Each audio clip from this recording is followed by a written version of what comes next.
What is going on, everyone? I hope everyone had a great Memorial Day weekend. It has been a couple of days since I have last talked to you guys, and there has been a lot more Lakers topics that I have came out over this weekend. But before we get right into it, I got to remind you guys that Lakers Talk Daily is presented by Pechanga Resort Casino. Play your perfect combination at Pechanga Resort Casino, the official Native American resort and casino of the Los Angeles Lakers. Skip the traffic. Head on over to Pechanga Resort Casino just off the I-15 in Temecula. Visit Pechanga.com or call 888-PECHANGA for reservations and for more information. Look, I know everyone over this weekend seen the photo of Luca Donic in Madrid. He was in attendance for the Real Madrid game that happened over the weekend, and it's already night and day in how Luca Donic looks. It's been, a little over a month since the Lakers got eliminated to the Minnesota Timberwolves, or say a month and a half that the Lakers got eliminated in that first round against the Minnesota Timberwolves, and everyone was already digging in on Luca Donic, saying that he needs to get in shape, and the whole Lakers team in general needs to be in shape for next season. We understand the exit interviews, Pelinka went out, JJ Redick went out, that we need guys to be in championship level shape. It seems like Luca Donic is already on top of that. And it has, like I said, it's already been less than, a month and a half, maybe 2 months, that the Lakers got bounced out of the first round against the Minnesota Timberwolves. The biggest thing going into next season was going to be how serious is Luca Donic going to take his conditioning. How serious is he going to want to be in shape and be able to be the carrier of this Lakers team, be able to take the throne, be the face of this team, be the superstar for this Lakers team. He has to be able to eat properly. He has to be able to get in shape. Championship level shape is what JJ Redick says. And he has to be willing to be in great enough condition to play on both ends of the basketball floor. And the fact that that picture has surfaced around and went all over social media, he looks great right now. And again, there's no footage of his workouts. There hasn't been any footage of his diets or anything like that.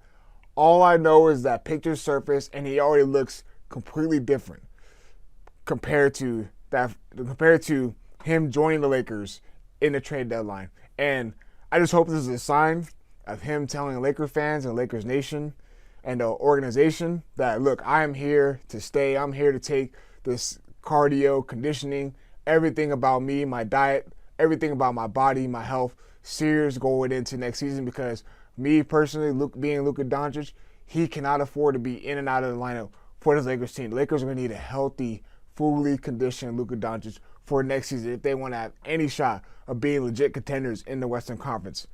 So with that being said, being contenders in the Western Conference, the Lakers are going to need to do work this offseason.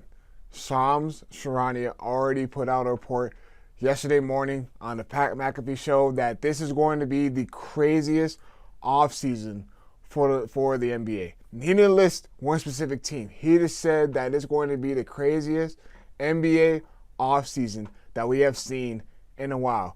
Who knows which player will go where? Who knows which team is going to make this move? But he stated that be on the lookout, that this is going to be the craziest NBA offseason we have seen in a long time.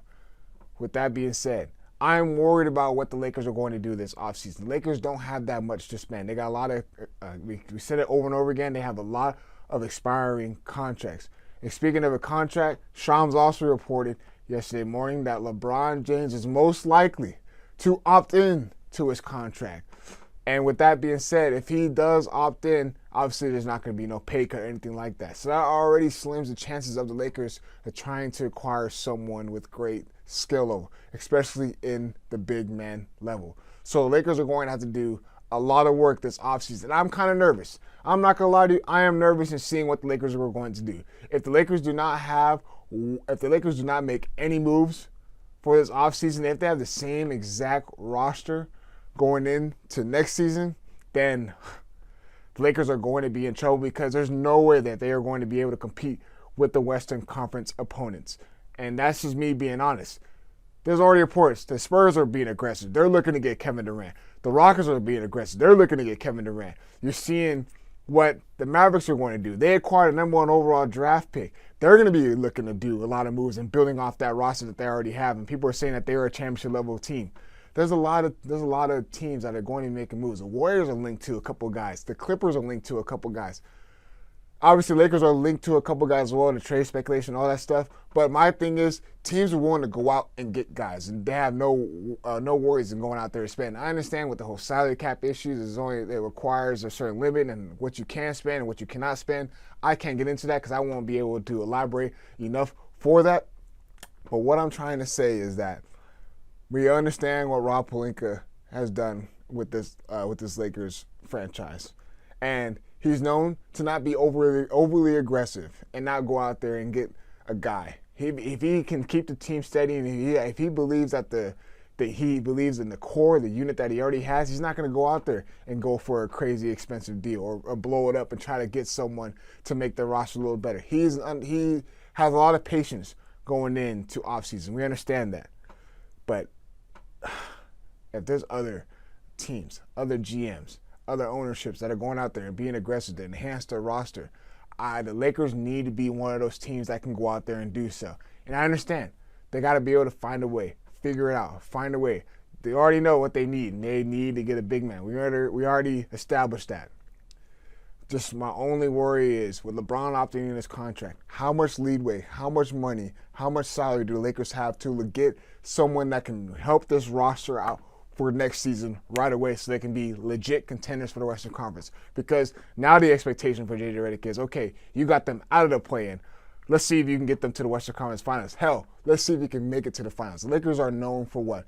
Hanging banners, hanging championship banners. And if JJ Redick can't do that going into his second season with the Lakers, knowing you have Luca Donic, LeBron James, Austin Reeves, you got a couple other role players that can succeed with this team, and you get another early exit or even get back into the play-in, that's going to say a lot with JJ Redick and the Lakers front office once again. And it's been a repeated cycle. The Lakers are known to move on from coaches quickly, and I don't want to see JJ Redick in that same boat going into next season. But we're going to be all over the trade speculations. Cannot wait. This offseason, with Shams saying that's going to be a crazy offseason. Who knows who is going to be going where? But we got to be on our toes throughout this whole process. I'm going to be here to guide you guys with it when it comes to the Los Angeles Lakers. But as always, I appreciate you guys tuning in. We are out. At Pechanga Resort Casino, you can rock and roll, sip and slide, twist and shout. Play your perfect combination at Pechanga Resort Casino, official Indian gaming sponsor of the Lakers.